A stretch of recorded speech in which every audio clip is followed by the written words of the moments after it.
Today is a big day with the much anticipated FOMC meeting and what will be its impact on Bitcoin and the entire crypto market. And first with centralized exchanges, but now DeFi is also facing a big risk. This is your Altcoin Buzz News. Hey, what's up everyone? My name is Cody Buffington. Make sure to like, subscribe, and turn on notifications so you know when we drop our latest content. Follow us on Twitter, AltcoinBuzzIO, and as always, this is not financial advice, and we wish you the best of luck in your crypto ventures. We just made a great call in Altcoin Buzz Alpha. Just earlier this week, we made profits on a great flip that was 20x the subscription cost. Don't miss out. Join our Patreon or YouTube membership now. Check the description below for more details. Today's FOMC meeting, scheduled for 2 p.m. EST, is highly anticipated by analysts. It will encompass various key elements, including the rate decision, which analysts expect to remain flat. Following these announcements, Chairman Powell will host a press conference half an hour later. Since March 2022, the central bank has increased rates by 525 basis points, introducing volatility to both crypto and traditional markets during the initial stages of the tightening cycle. This meeting holds significance as it offers the Fed's quarterly insights into critical indicators like interest rate hikes, GDP, inflation, and unemployment. As is often the case, the focus will not be on the current actions, but rather on what policymakers anticipate for the future. As of right now, the CME FedWatch tool indicates a 99% probability of a steady rate on Wednesday. In the case of a flat rate, it's likely to be bullish for Bitcoin, whose price has historically correlated with risk equities and central bank policy.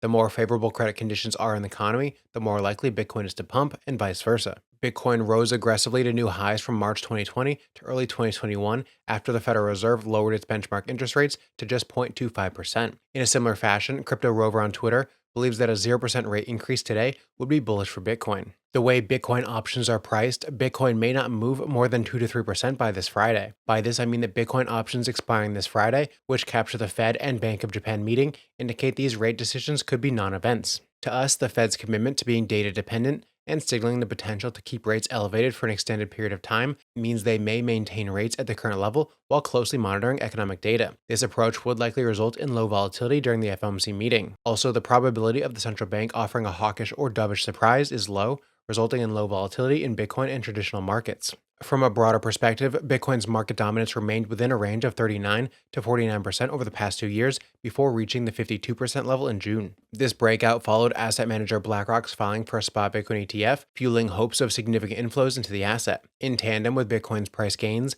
the amount of Bitcoin available on exchanges remains below the monthly peak observed on September 4th. Crypto exchanges have seen a net reduction of over 40,000 Bitcoin since that date. Although Bitcoin's price has been displaying some short-term bullish momentum in anticipation of the FOMC meeting, the Bitcoin Fear and Greed Index still indicates fear, albeit with a slight increase compared to the previous month. There is inherent uncertainty in the macro investment landscape, particularly with significant demand for short-term bonds and money market funds, resulting from trillions of dollars infused into the economy during the pandemic's peak. A surprising twist in the regulatory landscape is the sudden attention from the Commodities Futures Trading Commission on DeFi, particularly DEXs.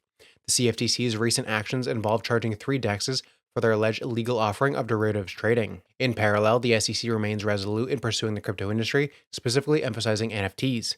Notably, the Stoner Cats NFT collection recently found itself in the SEC's crosshairs, possibly foreshadowing forthcoming enforcement actions against larger NFT collections. Bitcoin has seen gains for the month in a surprising turn of events. It's worth noting that historically, September has been a challenging month for Bitcoin. It could signify a deviation from historical patterns or hint that the market shakeout is still on the horizon. However, it is important to acknowledge that the crypto space remains ripe with potential catalysts, any of which could propel the market in a bullish direction. We also just posted a video on our Altcoin Buzz trading channel where Randy went over the Bitcoin levels that you need to watch out for, which I'll link down below.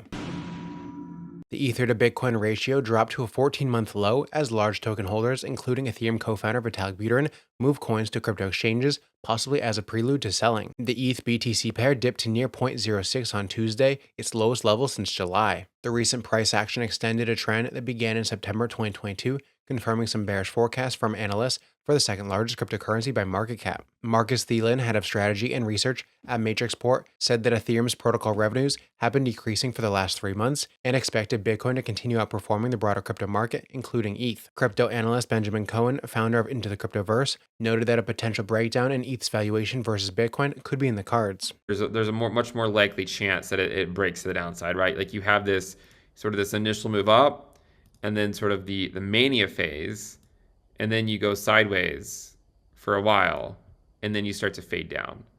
And then at some point in this fade, we likely get a more significant move to the downside to mark the end of the altcoin reckoning. Whales have recently deposited a total of 60 million ETH to crypto exchanges, raising alarms about further declines in price.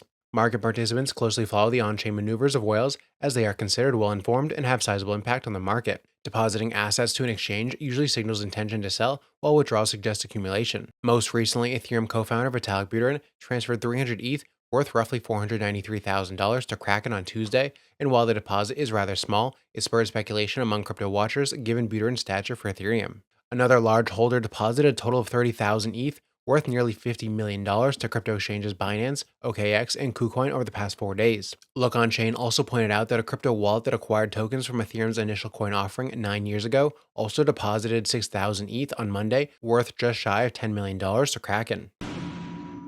Imagine this, a fast confirming, scalable blockchain that's compatible with Ethereum and Cosmos so you can use it all over crypto and Web3. Also built with the highest standards of ethics in mind. What project am I talking about? Our partners at Islamic Coin. The word Sharia or phrase Sharia finance may intimidate or scare off some people, but it shouldn't. It means that a project has the highest level of ethical responsibility. Muslims take following Sharia law very seriously, and Islamic Coin is Sharia compliant.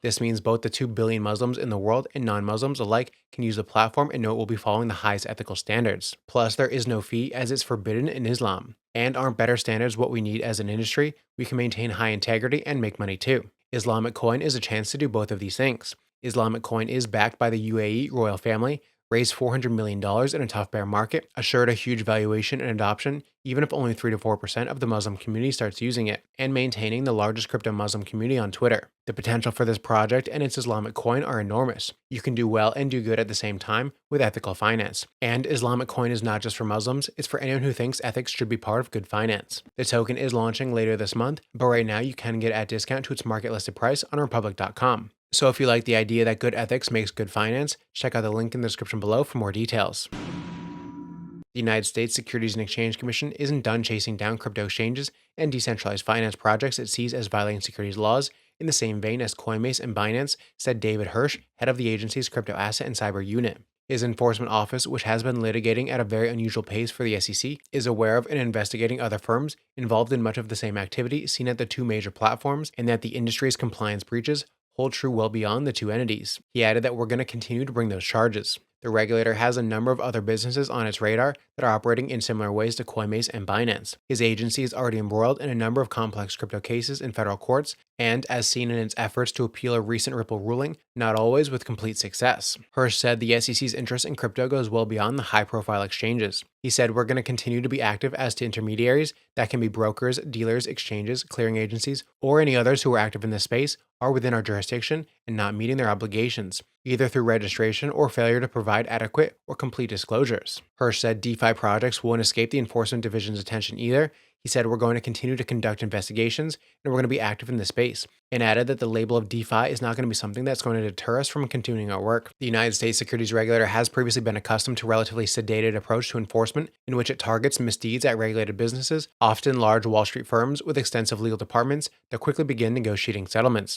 Because the charges against digital asset companies routinely threaten their existence, they tend to take the agency to court. The SEC has a finite enforcement budget that is often less than the financial giants it's used to facing, so its bandwidth is limited. So while it's hard to say exactly who their next target might be, we can just assume with how wild the SEC has been that anyone in crypto could be a target until there are new, clear rules and guidelines put in place, which will hopefully happen next year. That's it for Altcoin Buzz News Update. I'm your host, Cody Buffington. Thanks for watching.